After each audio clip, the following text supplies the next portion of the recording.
a gente, a gente começar logo o nosso estudo de hoje. Eu vou pedir para você começar né, Pastorina, e depois fazer a nossa prece. Por favor, Pri. E hoje, né, no Pastorino, a mensagem é a seguinte: Deus está em toda parte, portanto, está dentro de nós e dentro de todas as pessoas que nos cercam, boas ou más. Tudo provém de Deus, tudo é manifestação divina. Mesmo aquilo que nos parece mal ou erro pode ser a causa de um benefício futuro. Nosso sofrimento resulta do desconhecimento da verdade básica. Deus dirige todos os acontecimentos, porque está em tudo. E tem tudo a ver com estudo, né? Conforme o comentário de Emmanuel está aí dentro do estudo, e eu lembrei, né, Sincronicidade. Sempre a que você, sincronicidade. isso é sinal que a gente está no caminho certo, né? Amém. E eu me lembrei que você sempre fala muito, né? Tinha até uma novela que o rapaz falava, ou é bênção ou é lição. E é assim mesmo, né? Porque se Deus está no comando, ele faz sempre o melhor para cada um de nós, só que às vezes a gente não entende, né? Na maioria das vezes a gente não entende. Sempre, sempre. Pode dar início, Pri, porque aí depois a gente Tá, comenta tudo junto. então vamos fechar os nossos olhos para fazer a nossa prece inicial, rogando a Deus, nosso Pai amoroso, por esta oportunidade benfazeja, rogando ao nosso Mestre Jesus, a Maria de Nazaré, aos espíritos benfeitores, por todas essas bênçãos que chegarão aos nossos corações no dia de hoje, né? Que a nossa casa possa ser abençoada, o nosso entorno também, que possa receber essas luzes divinas, né, que possa receber esse alento no coração. E é isso que nós pedimos, Senhor, que o Senhor nos oriente para falarmos da melhor forma e que possamos, ao fim do estudo, Senhor, utilizar esse ensinamento no nosso dia a dia, porque é isso que importa. Não adianta ter o conhecimento e não aplicar. Que possamos vivenciar isso tudo, Jesus, em nossas vidas hoje e a cada dia. Pedimos também aos mentores espirituais, né, aos médicos do espaço, a equipe de Dr. Bezerra de Menezes, que fluidifique as nossas águas, colocando lenitivo para os nossos corações, para a nossa mente, para o nosso espírito, para a nossa vida. E assim, Senhor, pedimos tua permissão para iniciarmos mais um evangelho abençoado do dia de hoje. Que assim seja, graças a Deus. Graças a Deus, obrigado, Pri. Pode iniciar. Hoje é Marcos. Cadê? Peraí, deixa eu pegar aqui. Está lá separado Marcos 27, né? Do 3 ao 10. Mas eu vou ler do 1, tá, o Cris? Só para pegar o iniciozinho. Tá assim. O suicídio de Judas, né? De acordo com o que a Bíblia aqui que eu pesquisei, tem um títulozinho e diz isso. E chegando amanhã, todos os príncipes dos sacerdotes e os anciãos do povo formaram juntamente contra Jesus para o matarem. E manietando, levaram e entregaram ao presidente Pôncio Pilatos. Então Judas, o que o traíra, vendo que fora condenado, trouxe arrependido as 30 moedas de prata aos príncipes dos sacerdotes e aos anciãos, dizendo: pequei, traindo sangue inocente. Eles, porém, disseram: que nos importa, isso é contigo. E ele, atirando para o templo as moedas de prata, retirou-se e foi enforcar. E foi se enforcar. E os príncipes dos sacerdotes, tomando as moedas de prata, disseram: não é lícito metê-las no cofre das ofertas, porque são preço de sangue. E tendo deliberado em conselho, compraram com elas o campo de um oleiro para a sepultura dos estrangeiros. Por isso foi chamado aquele campo, até o dia de hoje, campo de sangue. Então se realizou o que se vaticinara o profeta Jeremias. Tomaram as 30 moedas de prata, preço do que foi avaliado, que certos filhos de Israel avaliaram, e deram-nas pelo campo do oleiro, segundo o que o Senhor determinou. E aí, nas minhas pesquisas, eu achei em Pão Nosso, né, que é do Espírito Emmanuel, psicografia de Chico Xavier, o capítulo que tem o título Isso é Contigo. E aí, conforme ele sempre faz, ele comenta um pedaço do versículo e escreve a respeito. E disse: pequei, traindo sangue inocente.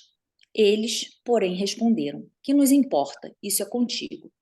A palavra da maldade humana é sempre cruel para quantos lhe ouvem as criminosas insinuações. O caso de Judas demonstra a irresponsabilidade e a perversidade de quantos cooperam na execução dos grandes delitos. O espírito imprevidente se considera os alvitres malévolos, em breve tempo se capacita da solidão em que se encontra nos círculos das consequências desastrosas. Quem age corretamente encontrará, nos felizes resultados de suas iniciativas, aluviões de companheiros que lhe desejam partilhar as vitórias. Entretanto, muito raramente sentirá a presença de alguém que lhe comungue as aflições nos dias da derrota temporária. Semelhante realidade induz a criatura a precaução mais insistente. A experiência amarga de Judas repete-se com a maioria dos homens todos os dias, embora em outros setores. Há quem ouça delituosas insinuações da malícia ou da indisciplina, no que concerne à tranquilidade anterior, às questões de família e ao trabalho comum. Por vezes, o homem respira em paz, desenvolvendo as tarefas que lhe são necessárias. Todavia, é alcançado pelo conselho da inveja ou da desesperação e perturba-se com falsas perspectivas, penetrando inadvertidamente em labirintos escuros e ingratos.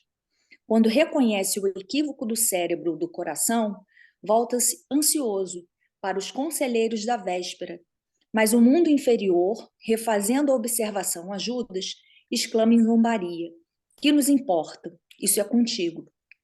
Então, aqui ele vem falando, né, dessa questão da maldade humana, né, do nosso desconhecimento do bem, né, da nossa ignorância, e por conta disso, somos tão irresponsáveis e acabamos sendo perversos, né, de acordo com as nossas atitudes. Mas a gente tem que lembrar que quando a gente faz algo correto, né, algo que está no sentido do que Deus nos ensinou, do que Jesus nos trouxe de ensinamento, a gente consegue ter um alívio nos nossos corações, né? Porque quando a gente faz algo errado e percebe que fez algo errado, a nossa consciência, né, nos dá aquele chamado.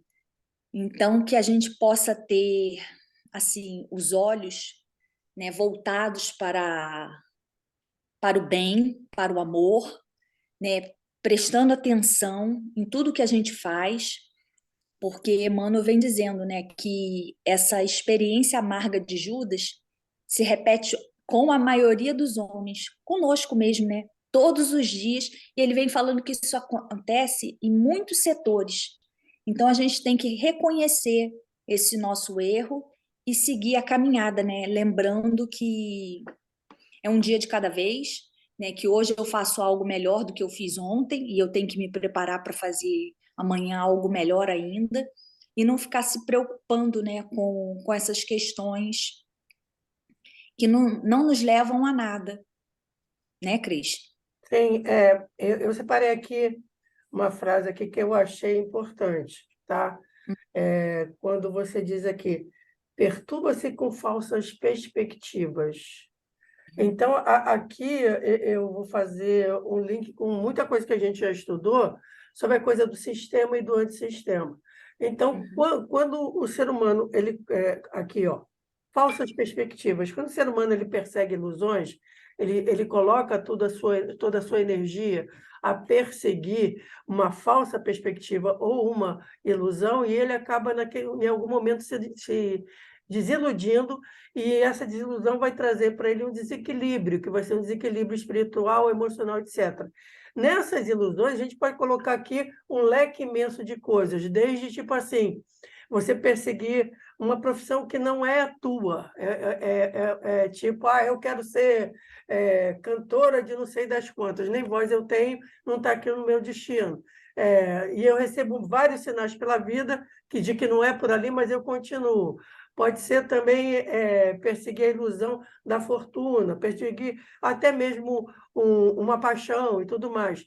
E aí, quando há aquela quebra, que é tipo assim, um choque com a realidade, que aquilo é uma falsa perspectiva, você vai ter esse desequilíbrio, e aí você coloca também a citação do próprio versículo, quando você procura até o apoio naquele meio da falsa perspectiva, você vai encontrar isso. O que nos importa? Arruma-te. Porque como aquilo não é verdadeiro, você não vai ter o apoio necessário dentro daquilo. Aí volta a coisa do voltar-se a procurar, e muitas vezes procurar na espiritualidade, etc., ou seja, em algum lugar, mas fora daquilo vai procurar. E aí vem ali a sincronicidade com aquilo que você leu do Pastorino. Tudo provém de Deus.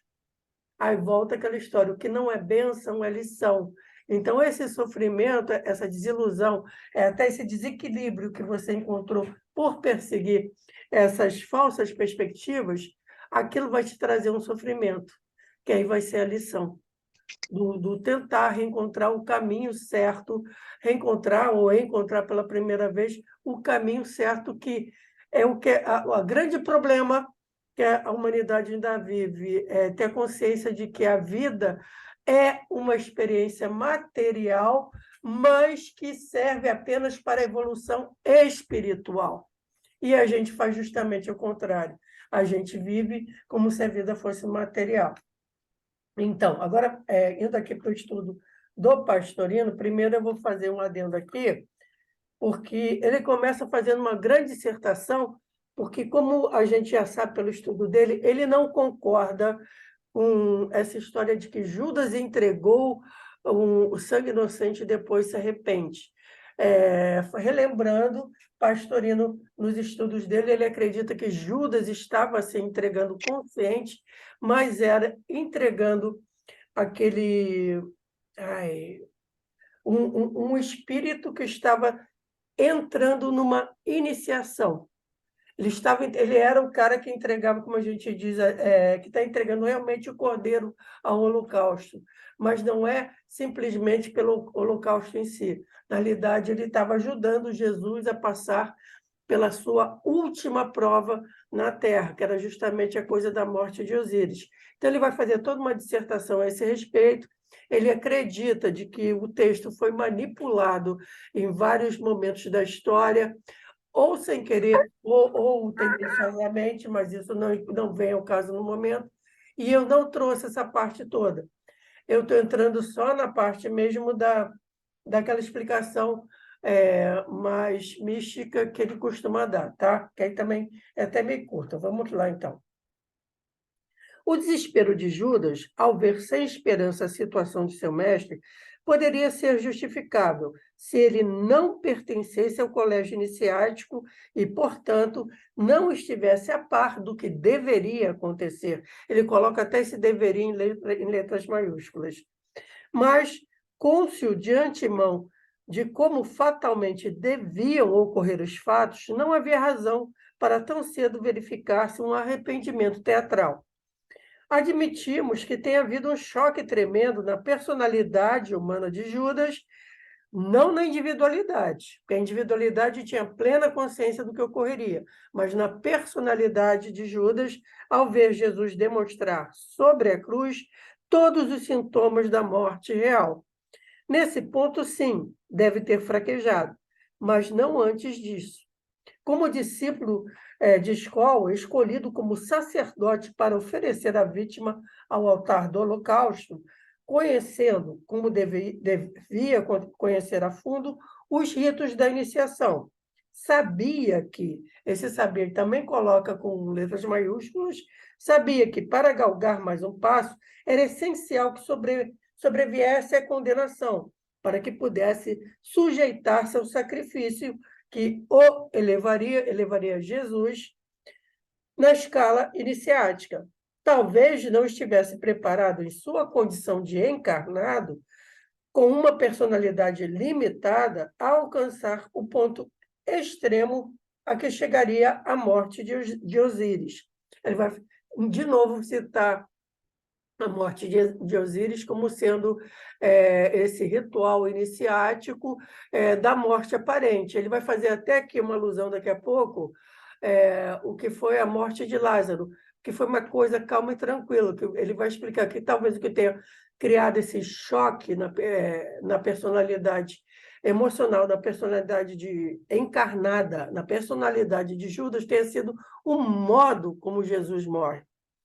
A morte de Osíris, pois muito menos verificara a ter acontecido no caso de Lázaro. Simples mergulho cataléptico no túmulo durante 3 dias e 3 noites. Mas sem torturas cruentas e sem derramamento de sangue. Lázaro apenas entrara no esquife, tal como era habitualmente feito nas pirâmides do Egito, em memória ao fechamento do corpo de Osíris no sarcófago hermeticamente lacrado e lançado ao Nilo, e que seguiu boiando até Biblos. E aqui vou parar para fazer um adendo sobre essa mitologia em relação à morte de Osíris. Segundo a mitologia egípcia, o irmão invejoso de Osíris faz uma armadilha para ele, então o mata, o prende nesse esquife, o mata e posteriormente mutila o corpo, espalha o corpo por todo o Egito, que aí a esposa vai ter o trabalho de achar tudo, remendar. Bom, mas o que importa é ele ter sido capturado e preso no esquife para ser morto. Com Jesus, o caso foi muito mais grave. Não apenas as torturas dos açoites, como ainda o fato de ser cravado na cruz, o que produziu hemorragia, e, finalmente, o golpe da lança que atingiu a pleura do lado direito, provocando a perda de água, líquido seroso pleurítico, misturado com sangue, que o golpe não atingiu sequer o pulmão. Prova o fato de que o líquido seroso escorreu para fora. Se tivesse atingido o pulmão, o líquido teria sido derramado para dentro da cavidade torácica, como estudaremos melhor a seu tempo. Diante desse quadro desanimador, é que acreditamos tenha sobrevindo a Judas a sensação de desespero. Mas aí aqui também vou parar de novo, que num outro estudo que a gente fez a respeito, a perdição de Judas é que quando ele vê Cristo morrendo daquele jeito na cruz, tão diferente do que foi Lázaro, que era um estado cataléptico, ali talvez ele tenha duvidado. A queda dele foi a dúvida. De repente, ele duvidou naquele pequeno momento de que Jesus venceria a morte. E ali, quando ele tem essa dúvida, ele abre o campo dele espiritual para a entrada de vários obsessores. Imagina a quantidade de espíritos inferiores que estavam na Terra naquele momento. Então, ele abre ali, e ali ele se vê vítima de pensamentos realmente de culpa, etc. e tal, de traição. E aí é o grande choque espiritual que ele sofre. Mas ousamos adiantar a hipótese de que esse desespero tenha ocorrido não tanto pelo fato de ter sido ele a fazer a entrega do mestre, o qual constituíra honrosa tarefa sua, como pela tristeza desalentadora de verificar que Jesus não conseguira dar esse passo conforme fora previsto e predito por ele, pois sucumbira vencido pelos rudes golpes sem superar a prova permanecendo em vida. Talvez tenha sido realmente essa a causa que provocou o desespero de Judas, levando ao suicídio. Parecia-lhe que Jesus havia fracassado, mas o fato se deu depois da crucificação e do lanceamento do lado da vítima pelo soldado romano.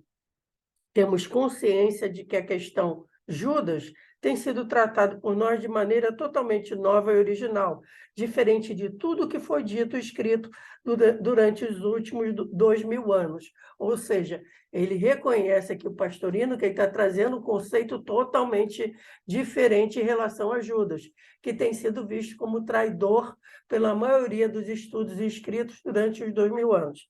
Mas não podemos resistir ao impulso de escrever aquilo que sentimos em nosso âmago mais profundo, pois não admitimos as hipóteses nem de trair aquilo que percebemos como verdadeiro, nem de sermos hipócritas somente para acompanhar o coro da maioria das vozes dos homens, encarnados ou desencarnados. Se estamos errados em nossas considerações a respeito desses fatos, que a sublime misericórdia de Jesus nos perdoe e releve nossa ignorância. mas é-nos impossível calar o que nos parece ser a verdade dos fatos. Então, ele justifica aqui a opinião dele, que pessoalmente eu já falei que eu concordo, que me parece muito mais coerente que Judas fizesse realmente parte dessa escola iniciática que era composta pelos discípulos, e não o hipócrita traidor que entregaria alguém com quem ele conviveu, viu todos os milagres, e por mais que ele tivesse crenças políticas ou o que fosse, eu acho que qualquer ser humano teria se convertido por toda a amorosidade que Jesus demonstrou com todas as pessoas que passaram pelo seu caminho durante seu tempo de pregação e que Judas estava ao seu lado. A mim também parece muito mais coerente que ele tenha exercido esse papel explicado lá atrás, de ser aquele que entrega o candidato ao ritual iniciático da morte de Osíris, um papel honroso de enorme responsabilidade, porque provavelmente a individualidade, ou seja, o Espírito Eterno, sabia o quanto seria custoso, o quanto de emanações de ódio ele receberia através dos séculos, porque a inferioridade humana tomaria tudo isso como uma grande traição, tomaria ele como um grande traidor, como é visto até hoje, vou novamente citar a malhação de Judas, que ainda acontece todo sábado de Aleluia, como sendo o grande traidor. Mas eu acho que o que fica aqui desse ensinamento todo é, novamente, a questão da fé. Judas sucumbe, mesmo nessa versão de Pastorino, porque a sua fé falha. E essa fé tem que ser aquela que não importa o que você está vendo. Quantas vezes a gente passa por situações que parecem desesperadoras a nós, mas se a gente se ater só àquilo que os nossos olhos humanos estão vendo, você vai perder a sua fé. Se você não tiver uma visão espiritual do que acontece, uma compreensão espiritual maior, de um cenário maior, a sua fé vai embora. Uma coisa que me marcou muito é que uma vez, décadas atrás, no canal GNT, eu vi um documentário sobre o Holocausto. Aí um judeu, ele numa reunião de alguém palestrando sobre o assunto, ele se levanta e diz: mas como ainda ter fé depois do Holocausto? Porque realmente, se você é judeu e vê o que foi o Holocausto, aquele massacre enorme, se você tiver só a sua visão espiritual, você vai se perguntar por que Deus nos abandonou. E assim também seriam os primeiros mártires que foram sacrificados nos circos romanos. São também aqueles que sofreram na Inquisição, porque Deus me abandonou. Se a gente enxergar só com os nossos olhos materiais. E não só nas grandes tragédias, mas nas pequenas coisas que nos acontecem. Quando a gente vê, tem pequenas tragédias, ou mesmo problemas sérios na sua vida, se a gente for olhar só com os olhos da carne, a gente vai se perguntar, por que Deus me abandonou? Aí sim, a gente começa a fraquejar, porque a gente nunca pode permitir que entre em nós essa dúvida que levou Judas ao suicídio e que pode nos levar a perder a oportunidade de evolução espiritual, se a gente duvidar, achando que em algum momento qualquer da nossa existência Deus nos abandonou. Porque ele nunca nos abandona. Quando o sofrimento vem, é porque vem a lição, que antes a gente não conseguiu aprender pelo amor. Então, a gente precisa do sofrimento como lição. Essa é a minha visão. O que é que vocês acham, meninas?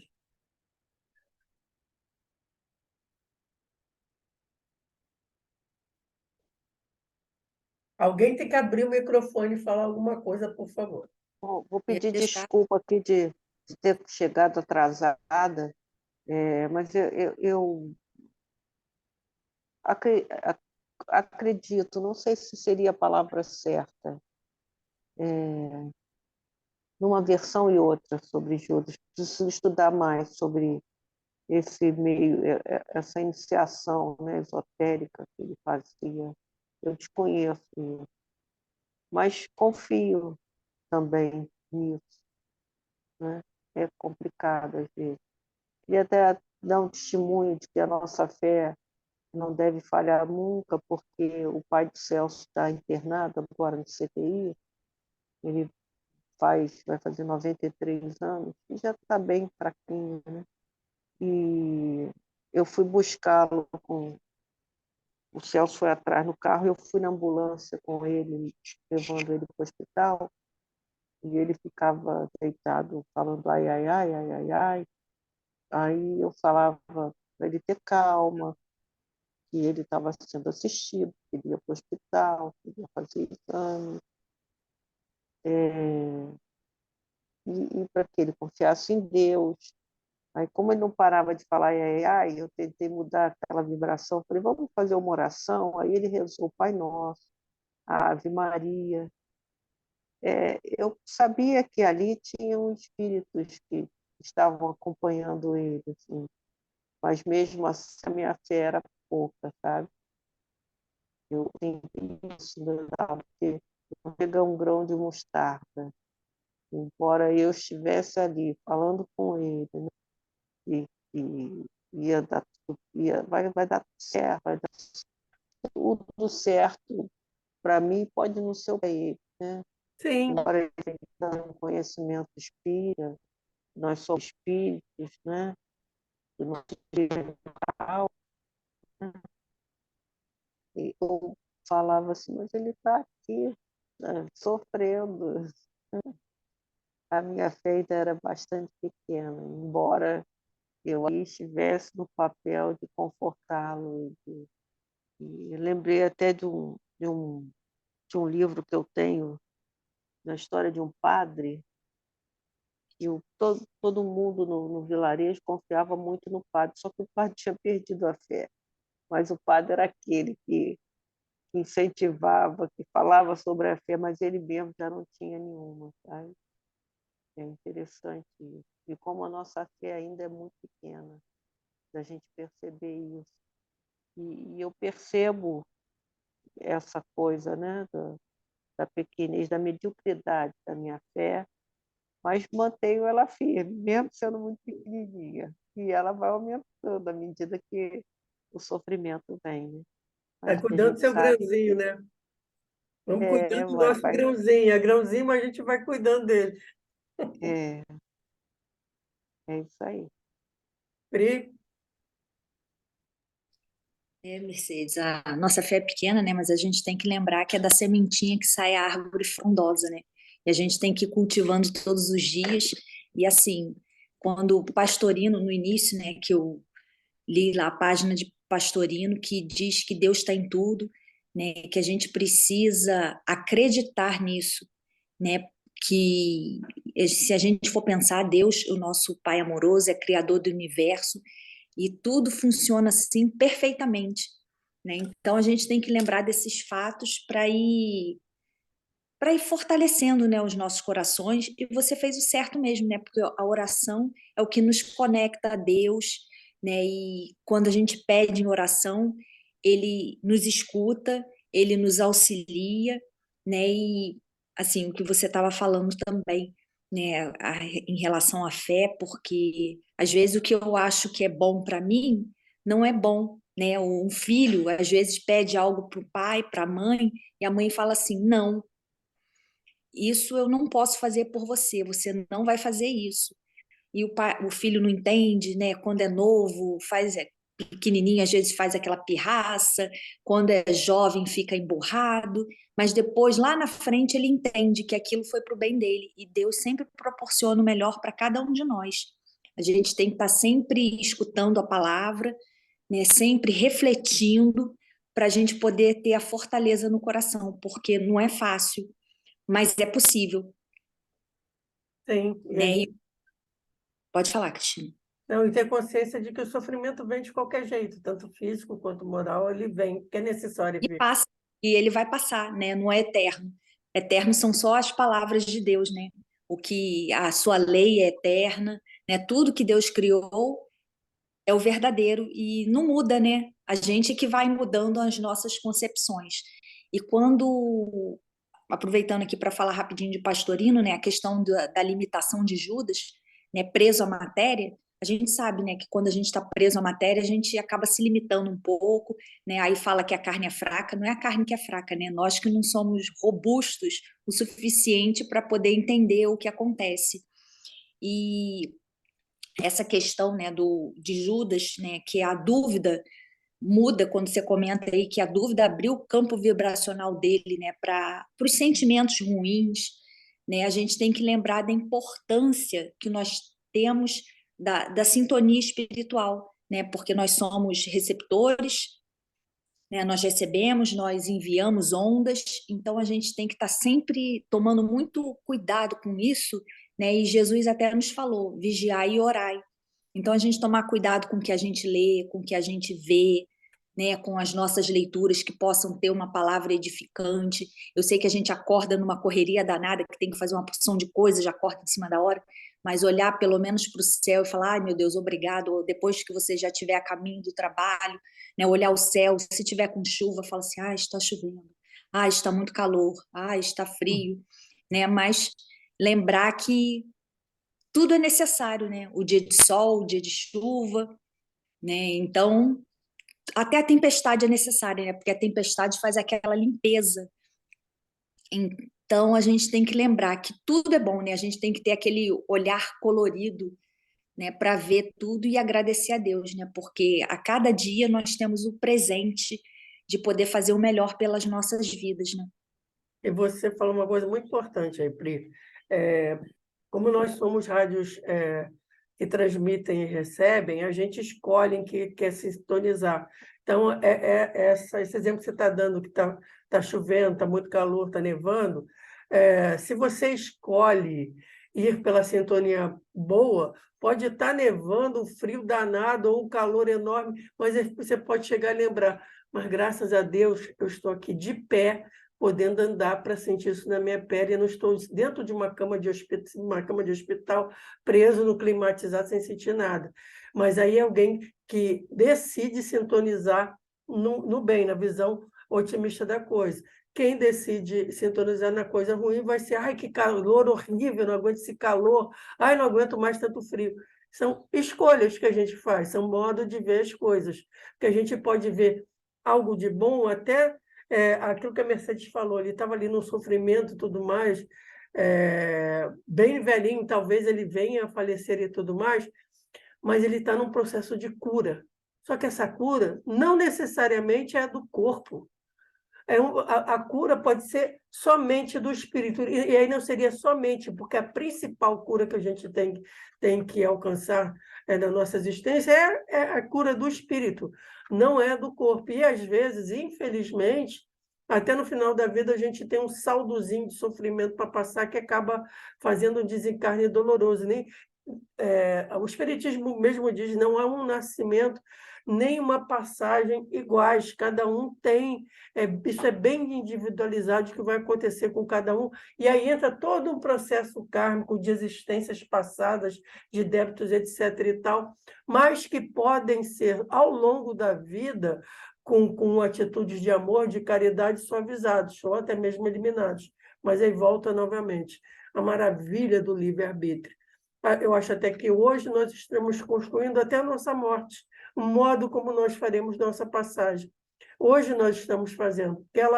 Uma já foi predestinada, mas o sofrimento que é físico que ela nos trará pode estar sendo suavizado hoje por boas escolhas que nós fizermos hoje, de optarmos por trabalhar da seara do Senhor com boa vontade. É isso. Cris, você falando, e a única certeza que nós temos, né? Todos nós iremos perder esse corpinho de carne, né? Essa vestimenta aqui, é a única certeza que nós temos, não sabemos quando, né? Mas que vamos perder.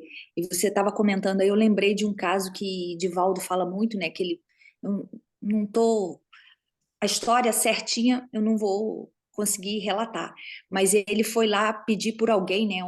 A esposa do senhor foi lá pedir a ele ajuda, porque o marido estava muito mal e ele foi lá, né, fez a oração e viu, acho que Bezerra de Menezes, e Bezerra de Menezes falou com ele, não, ele vai ficar curado. E aí Divaldo disse que nessa época ele era muito novo, né, muito bobinho, ele falou com a mulher que o senhor lá, o marido dela, ia ser curado, ficou todo alegre, voltou lá no outro dia falando que assim, bem animado, mas quando chegou perto, viu que tinha muita gente, e ele falou que naquela época as pessoas eram veladas em casa. Ele, gente, será que a mulher faleceu? Porque o homem vai ficar bem. E quando chegou lá, a mulher estava com a raiva do Divaldo, e Divaldo não entendendo nada, falou, gente, mas ele não ia ficar bem? Aí depois o mentor volta para ele e fala, ele está bem, né? Ele não ia ter o corpo físico. Então, Divaldo disse que depois daquela experiência, quando falavam assim, ele vai ficar bem, ele falava, pronto, vai morrer. E aí ele não comentava mais nada, porque o comentário dele acabava atrapalhando, né? As pessoas ficavam irritadas por não saber interpretar. Mas aí a gente tem que ter o olhar espiritual, né?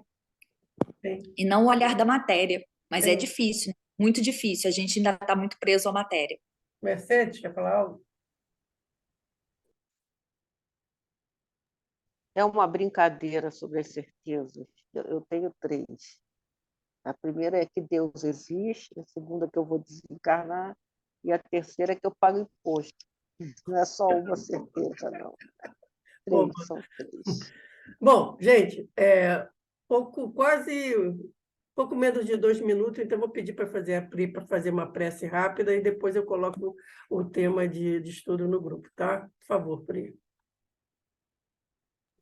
Tá, então, vamos fechar os nossos olhos e agradecer a Deus por essa oportunidade benfazeja, agradecer ao nosso Mestre Jesus, a Maria de Nazaré, a toda essa equipe espiritual que nos auxilia no dia de hoje, né? Que essas bênçãos que foram derramadas sobre nós possam se espalhar por toda a vizinhança, ou melhor, Senhor, possa se espalhar por todo o planeta, porque todos nós que aqui estamos precisamos desse consolo, Senhor.